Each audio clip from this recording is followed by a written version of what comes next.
Dos máster de la noche, presidente, compañeros, socios, amigos, invitados todos. Tienes que encontrar lo que amas. Tengo el honor de estar hoy aquí con ustedes en su inicio en una de las mejores universidades del mundo. Nunca me gradué, a decir verdad, esto es lo más cerca que jamás he estado de una graduación universitaria. Hoy les quiero contar 3 historias de mi vida.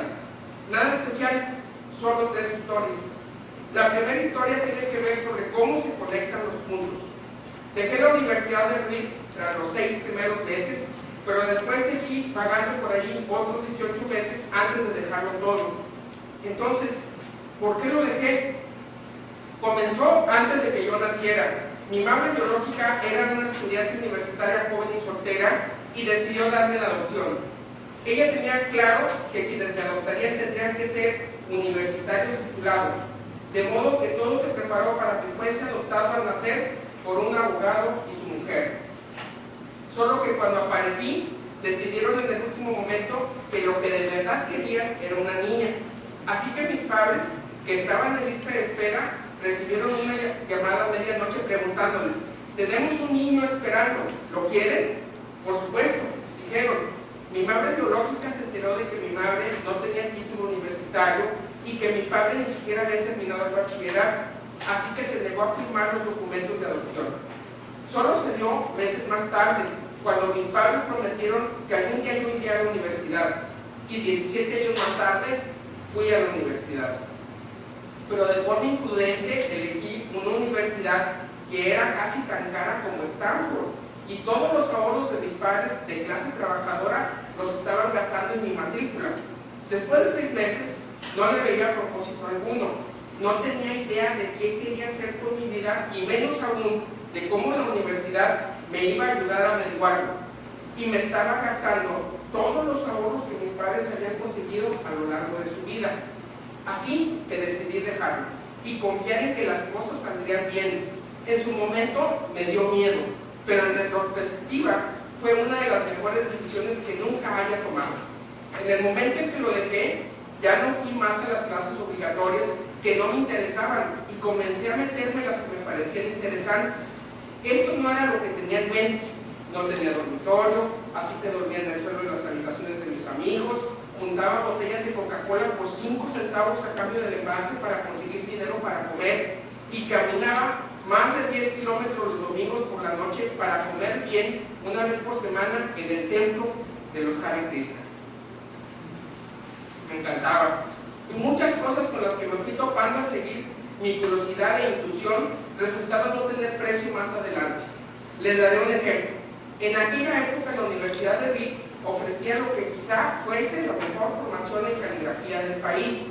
En todas las partes del campus, todos los pósters, todas las etiquetas de todos los cajones estaban bellamente caligrafiadas a mano. Como ya no estaba matriculado y no tenía clases obligatorias, decidí tomar el curso de caligrafía para aprender cómo se hacía. Aprendí cosas sobre tipografía sans serif, sobre los espaciados variables entre las letras, sobre qué hacer realmente grande a una gran tipografía. Era suficientemente bello, histórica y artísticamente, de una forma que la ciencia no lo puede explicar, y lo encontré fascinante.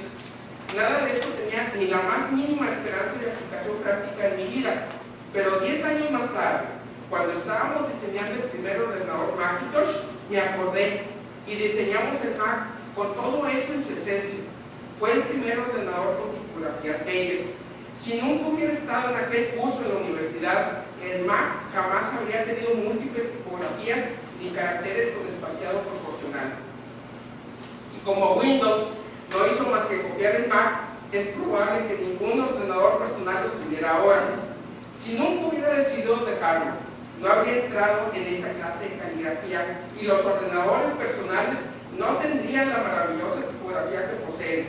Por supuesto, era imposible conectar los puntos mirando el futuro cuando estaba en esa clase, pero era muy claro al mirar atrás 10 años más tarde. De nuevo, no se pueden conectar los puntos hacia adelante, solamente puedes hacerlo hacia atrás. Así que tienes que confiar en que los puntos se conectarán alguna vez en el futuro. Tienes que confiar en algo, tu instinto, el destino, el karma, la vida, lo que sea. Porque creer que los puntos se unirán te dará confianza de creer a tu corazón. Esta forma de actuar nunca me ha decepcionado y ha marcado la diferencia en mi vida. Mi segunda historia es sobre amor y la fe. Tuve suerte. Supe pronto en mi vida que era lo que más deseaba hacer. Vos, mi compañero y yo creamos Apple en la cochera de mis padres cuando tenía 20 años. Trabajamos mucho y en 10 años Apple creció de ser solo nosotros dos a ser una compañía valorada en $2,000 millones y 4,000 empleados.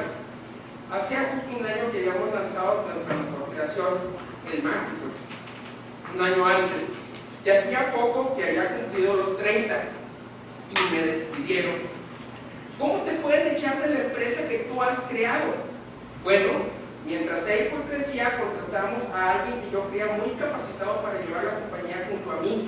Y durante el primer año, más o menos las cosas fueron bien.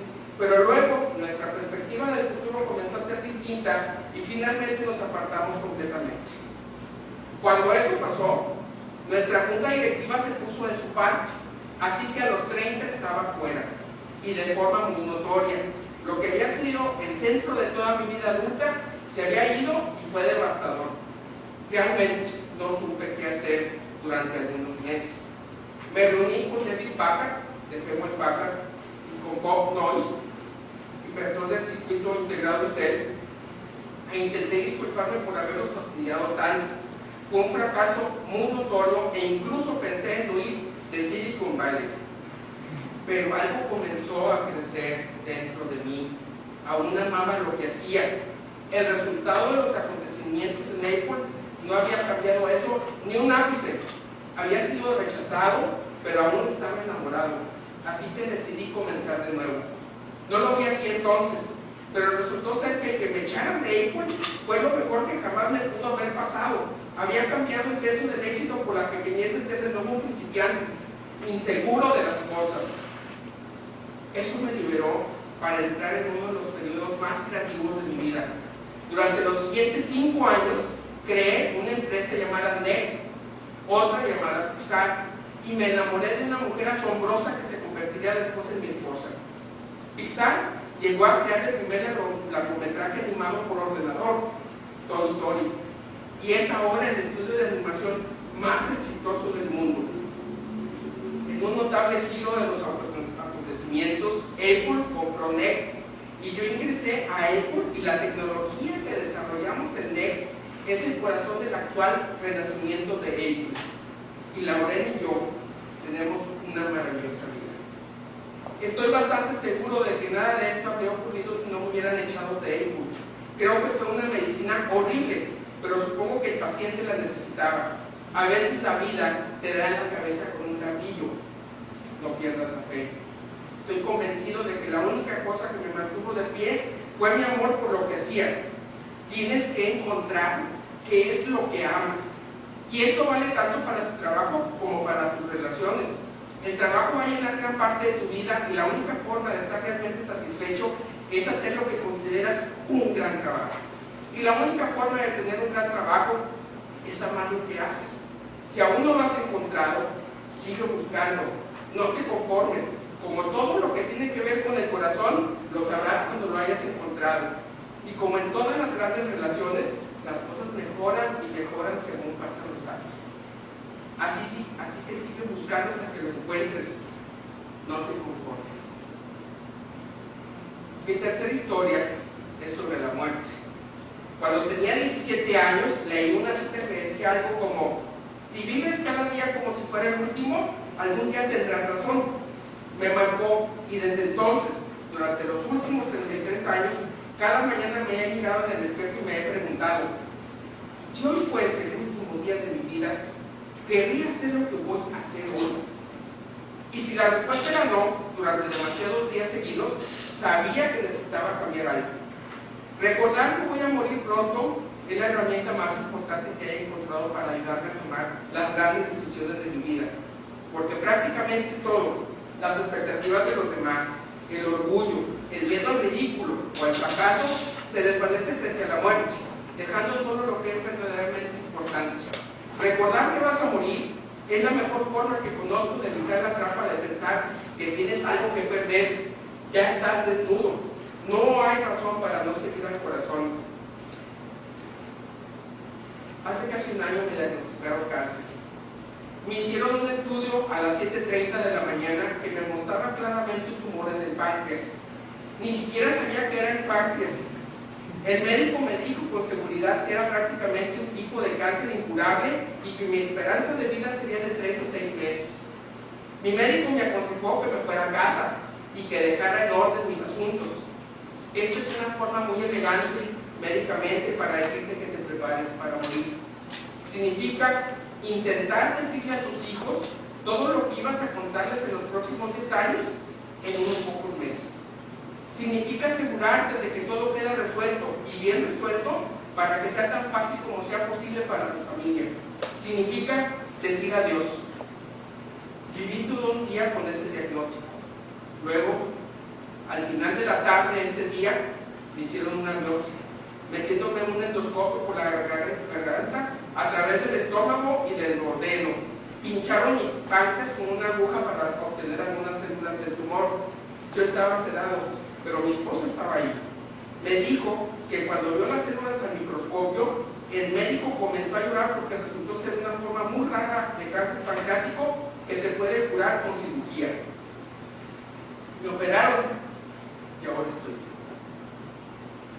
Esto es lo más cerca que he estado de la muerte y espero que sea lo más cerca que esté de ella durante algunas décadas más.